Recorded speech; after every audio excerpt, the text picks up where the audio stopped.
Hi, in this video we're going to learn about some fundamental concepts that underpin a lot of the philosophy A-level course. Ideas, propositions, truth, falsity and belief. John Stuart Mill on his own free will, on half pint shandy was particularly ill. Later they say he could stick it away, half a crate of whiskey every day. Aristotle was a bagger for the bottle, Hobbes was fond of his dram, and Rainy Descartes was a drunken fart. I drink, therefore I am.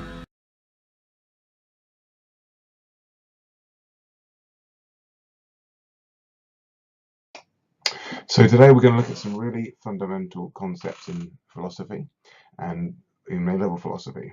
You'll find these sort of all around the syllabus, all around the course and all throughout the philosophy.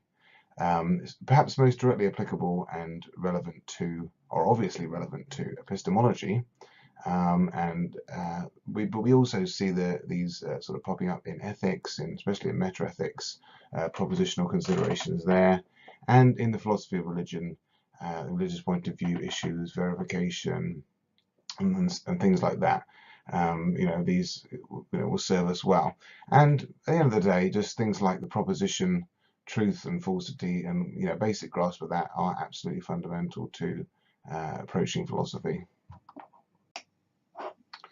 Okay, so let's get started with our first important concept, that is the idea. Now, the idea, definition of that is rather controversial and rather disputed. And if you look this up in the Lacewing or Cardinal textbooks, the usual textbooks for A-level philosophy on the syllabus, you get various definitions of this.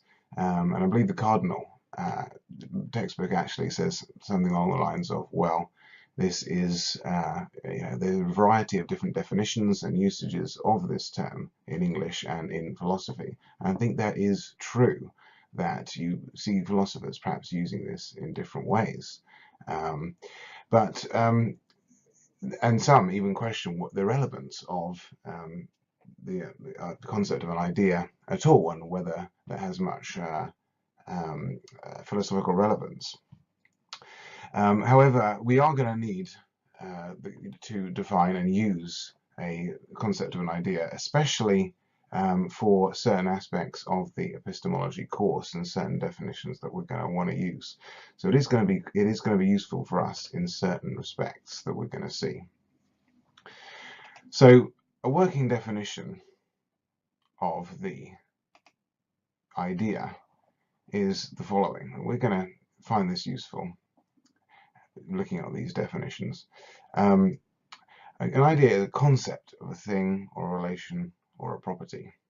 So you may say that from our point of view, the word concept is a synonym or means the same thing as an idea. We're going to use that word a lot.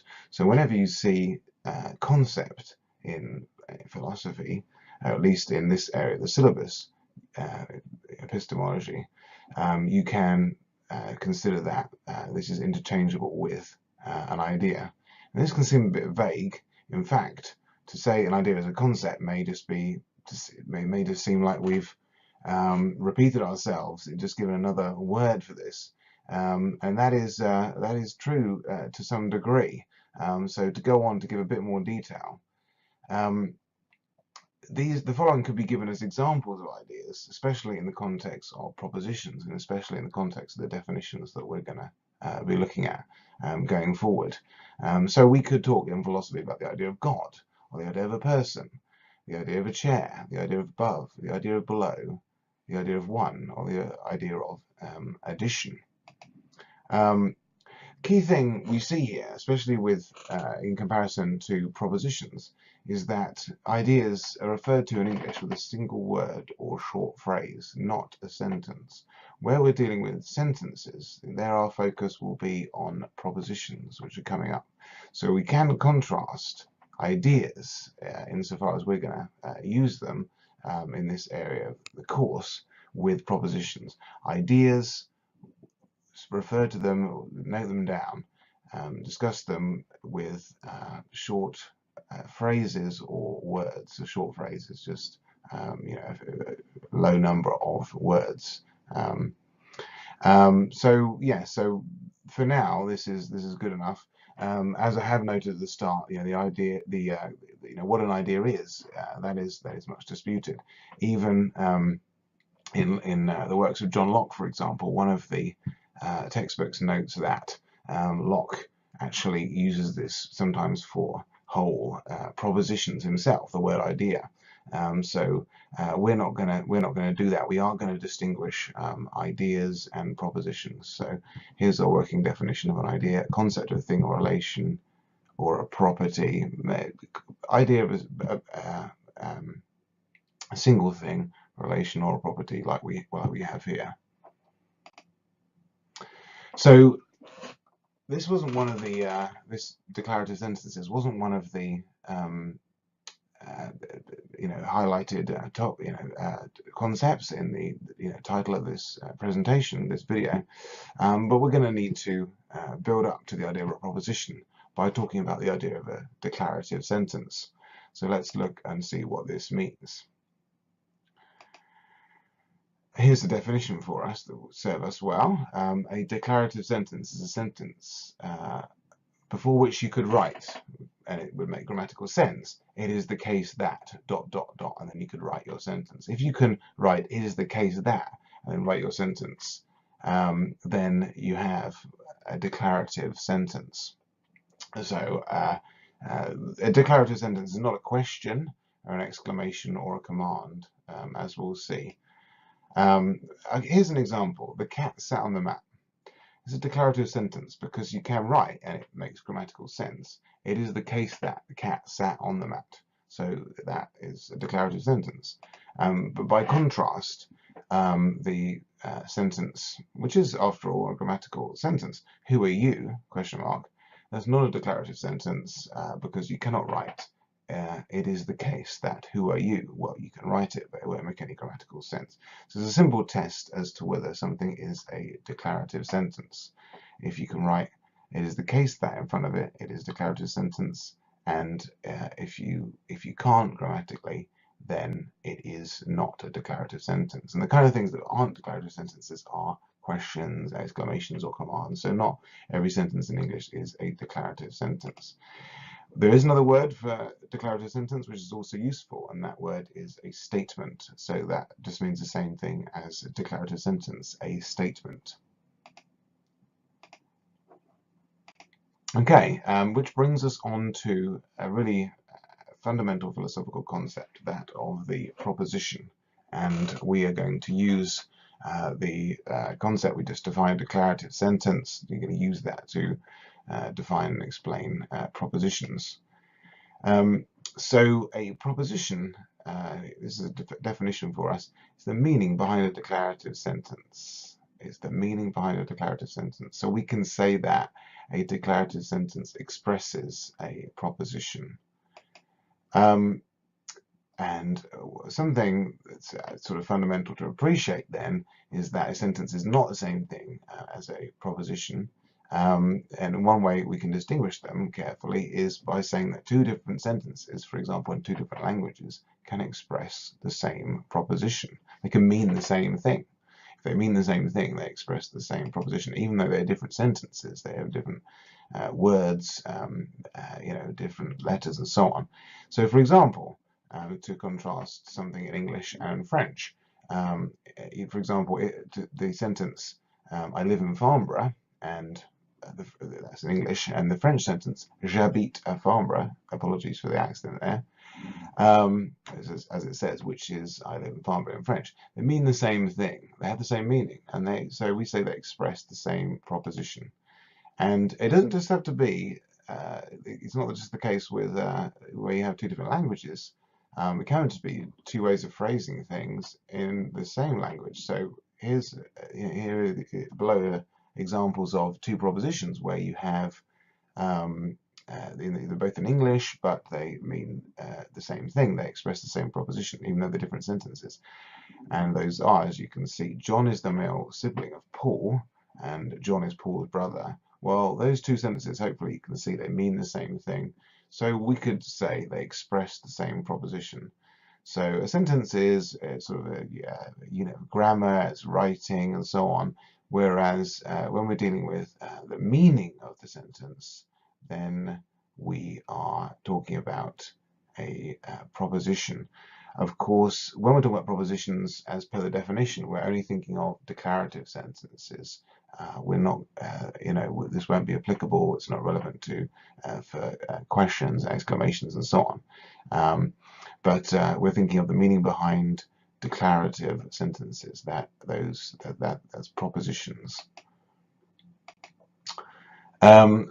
So to link our two really important philosophical concepts that we've mentioned so far, hopefully we can observe that there is a link between propositions and ideas.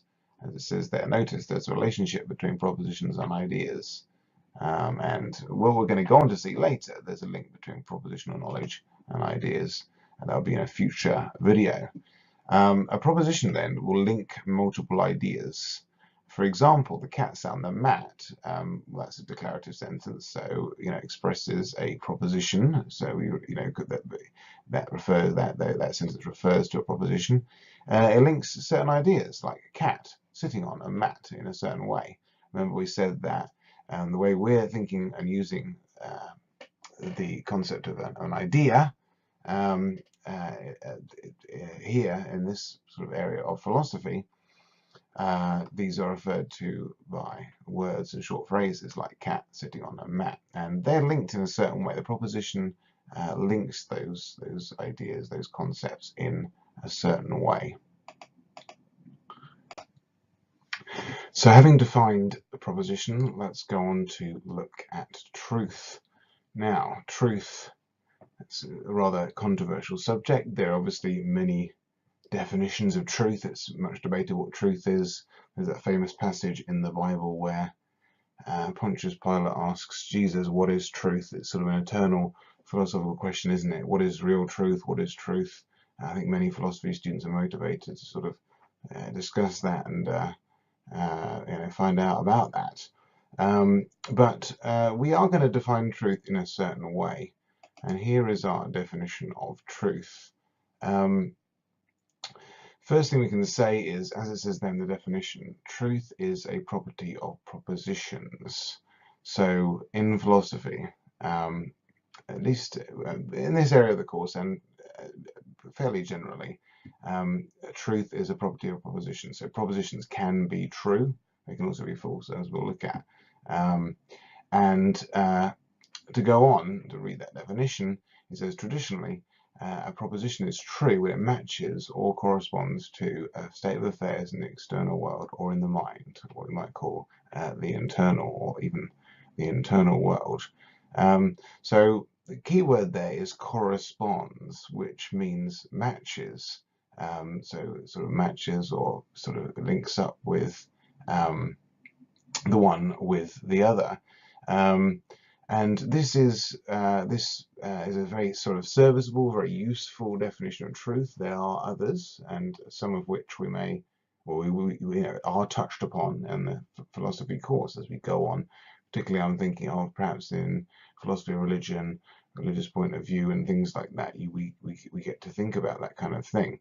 But for the purposes of many of our definitions, and for a lot of the epistemology course, in particular, this is a really useful definition for us, and it's a very sort of famous, notable, prominent definition of truth.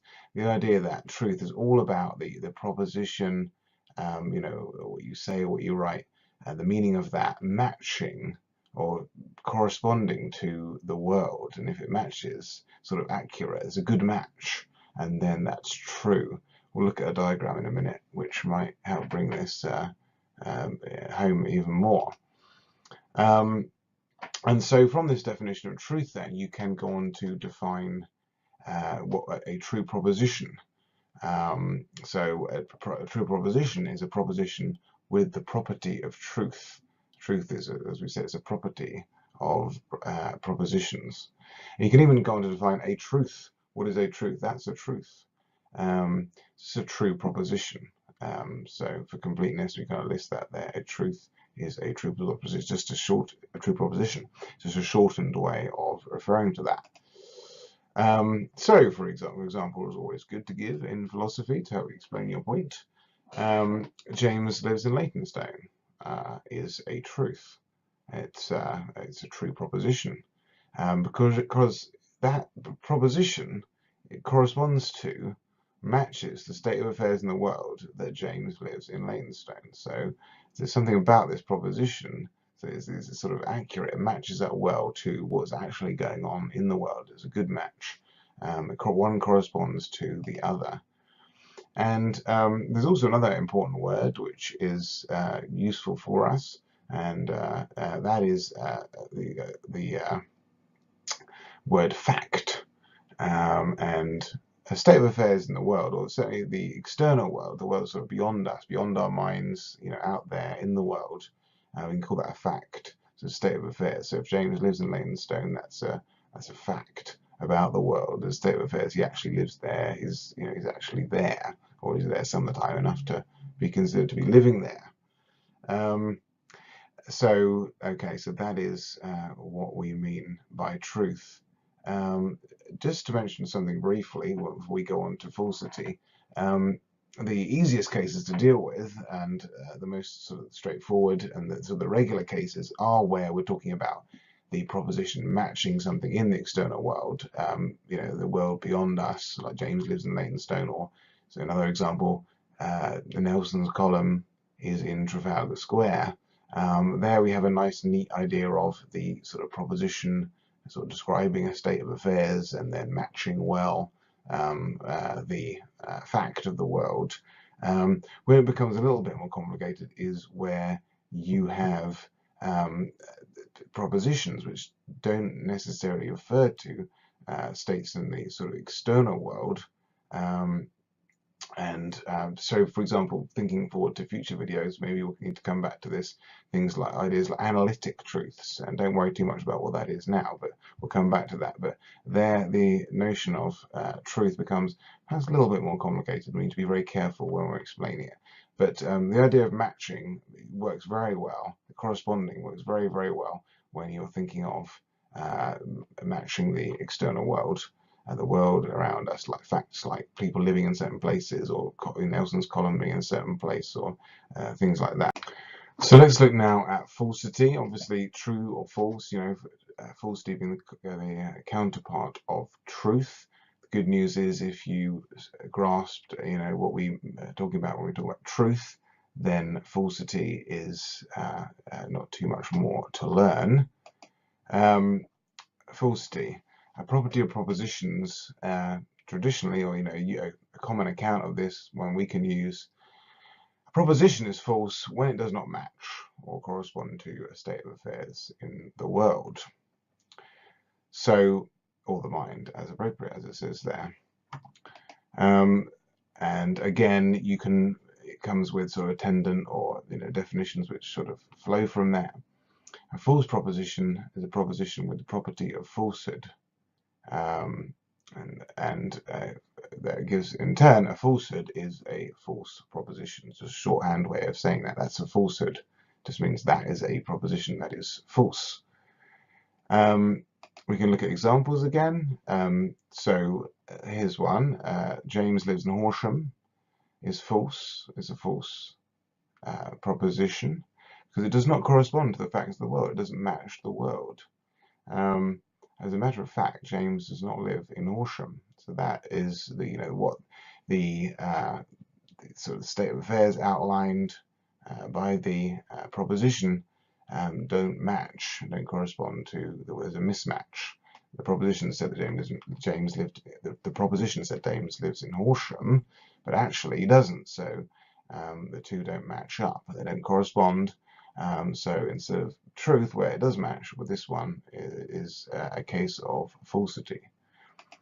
There's another example, sort of similar vein. I'm experiencing a blue sensation right now is false if no blue sensations are currently in my mind. Okay, well, actually, I must say that viewing this presentation, of course, I think I've got a few blue visual sensations in my mind, but that's beside the point. Again, like with truth, falsity is most sort of readily explained, and the most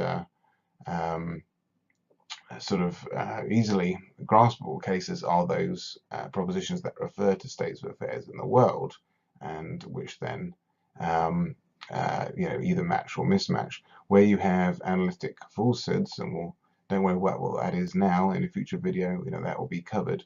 The idea of the analytic truth and the analytic falsehood, it becomes a bit trickier, and we'll look at that. But the basic idea is if it doesn't match the world or the mind in some way, then we say is false. So finally then today, on to belief.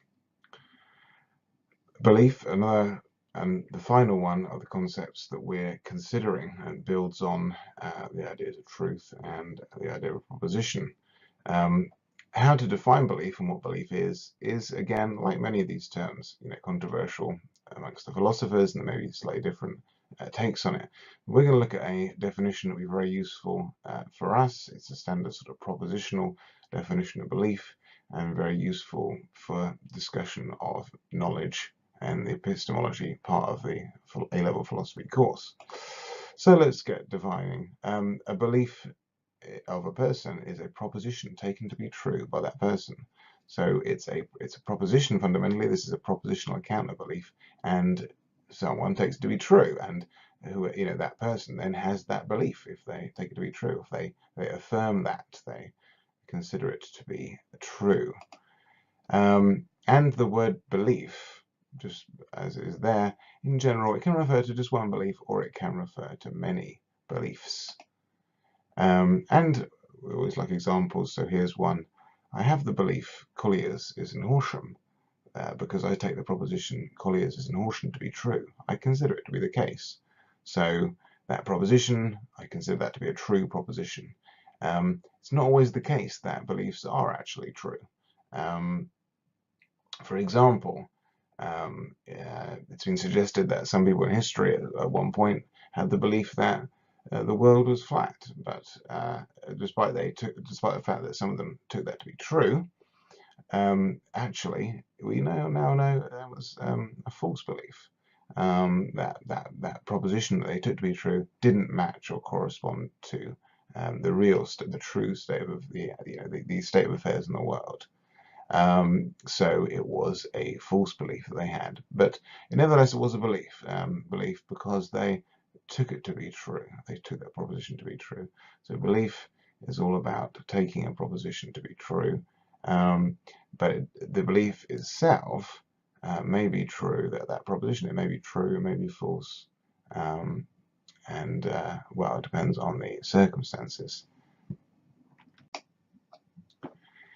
And the following is an image taken from the excellent Cardinal textbook. I thoroughly recommend that book, along with the Lacewing textbook as well.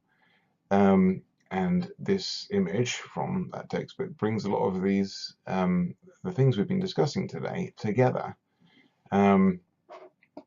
So you have truth, fact, proposition, and belief all brought together in one convenient diagram.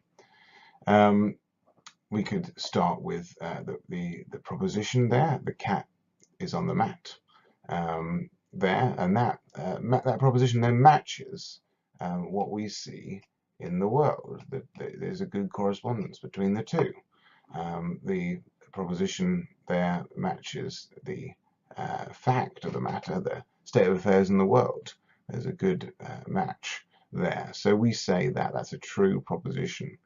And in this case, the person's belief does actually, it's a true belief, isn't it? They're believing the cat sat on the mat. And that is actually the case. So they take that to be true. That person takes that state of affairs to be true. And as we can see from this, this is actually true.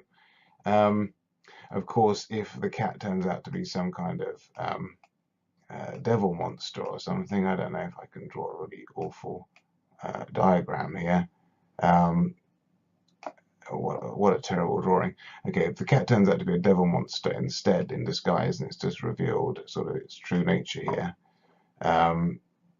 through the wonders of PowerPoint, then I suppose that this proposition is no longer true, and we had to put a line through there, wouldn't we? We had to say it's actually false, because it says there's a cat there, but actually it's a devil monster, and so there's no correspondence, and the proposition would in that case be false. There's no match between the proposition and the state of affairs in the world. As a concluding thought here, some say that this model of propositions and truth and falsity is really suggesting that propositions are almost like sort of painting pictures with words. There's sort of a word picture, and does the picture that the proposition presents match the cat? The picture theory of meaning is something this is sometimes referred to in philosophy in those terms. So that brings us to the end of the video today. I hope you enjoyed that and it was useful. We've seen some really fundamental concepts that underpin A-level philosophy and are sort of vital for philosophy in general. Ideas, propositions, truth, falsity, and belief. Any questions? Leave a comment, or any thoughts, please, similarly, add something in the comment section below. And if you enjoyed this, do subscribe for more A-level philosophy videos. John Stuart Mill of his own free will on half-pint shandy was particularly ill. Later they say he could stick it away. Half a grade of whiskey every day. Aristotle was a bagger for the bottle. Hobbes was fond of his dram. And Rennie Descartes was a drunken fart. I drink, therefore I am.